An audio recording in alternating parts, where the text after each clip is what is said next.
Assalamualaikum warahmatullahi wabarakatuh. Perkenalkan, nama saya Amira Ivana dari kelas 4D AKTP dengan NPM 227555123. Ini saya akan menjelaskan tentang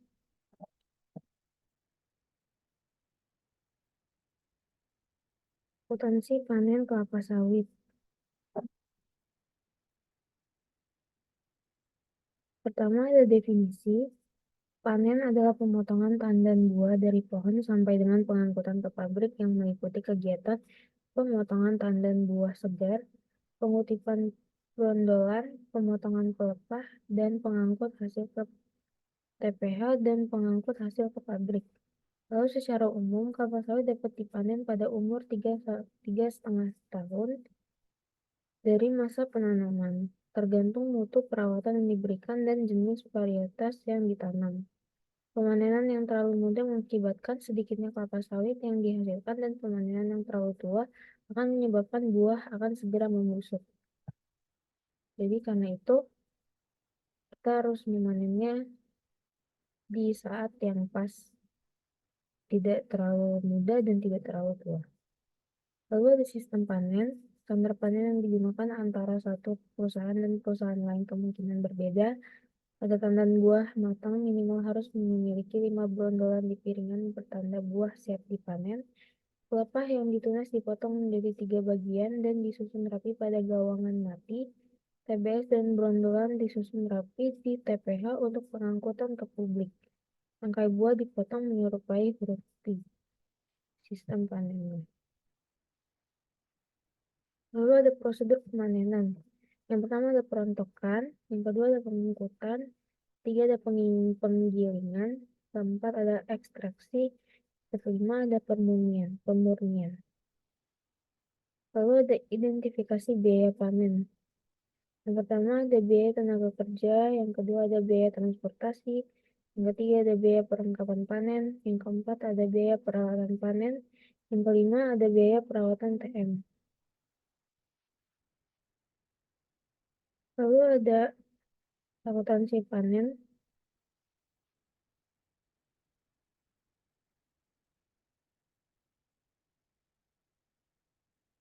Semua biaya yang terkait dengan proses panen dibebankan pada periode berjalan. Aset biologis yang dihasilkan dari proses panen diakui pada nilai wajarnya, dikurangi dengan biaya penjualan pada tanggal panen. Jurnalnya aset biologis TBS pada keuntungan penilaian nilai wajar TBS dan persediaan TBS pada aset biologis TBS. Lalu selanjutnya saya akan menjelaskan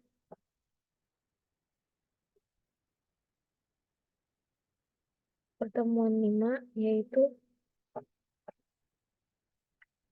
akuntansi produksi kelapa sawit. Yang pertama ada alur proses pengolahan kelapa sawit.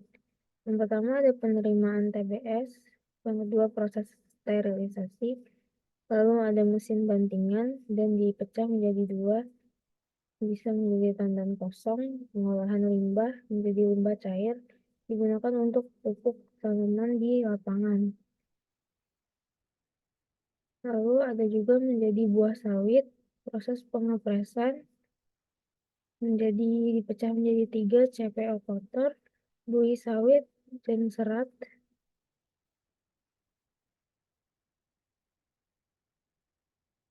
Ini bisa dibaca di layar.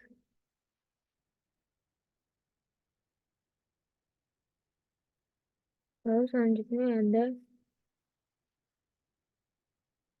alur proses pembuatan minyak goreng. Sama seperti slide sebelumnya. Lalu ada akuntansi produksi kelapa sawit. Akuntansi produksi kelapa sawit bertujuan mengumpulkan seluruh biaya yang dikeluarkan selama proses produksi untuk memberikan informasi yang relevan dan andal tentang harga produk pokok produksi di setiap tahap proses produksi. Akuntansi produksi kelapa sawit mengikuti alur akuntansi biaya proses. Seluruh biaya yang dikeluarkan selama proses produksi diklasifikasikan menjadi 4, yaitu biaya bahan baku TBS, biaya tenaga kerja langsung atau upah, biaya bahan penolong, biaya overhead pabrik, BBM, penyusutan. Di dalam lingkungan sistem informasi, akuntansi yang sebab terkomputerisasi, sistem akuntansi yang akan dapat secara tepat menangkap setiap biaya produksi yang dikeluarkan. Lalu ini ada jurnal proses produksi.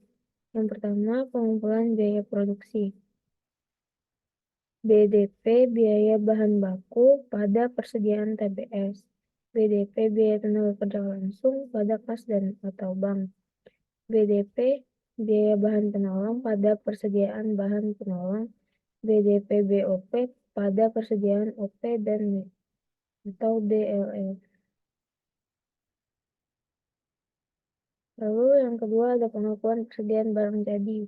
Jurnalnya persediaan barang jadi pada BDP biaya bahan baku, BDP biaya tenaga kerja langsung, BDP biaya bahan penolong, dan BDP BOP.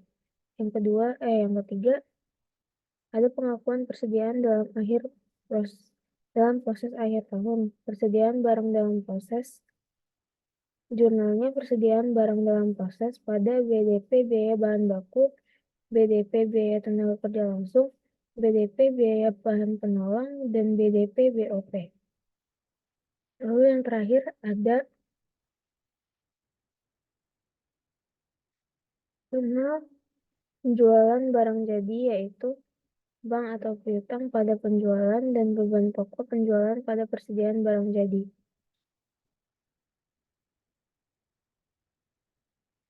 Sekian presentasi dari saya. Saya akhiri. Wassalamualaikum warahmatullahi wabarakatuh.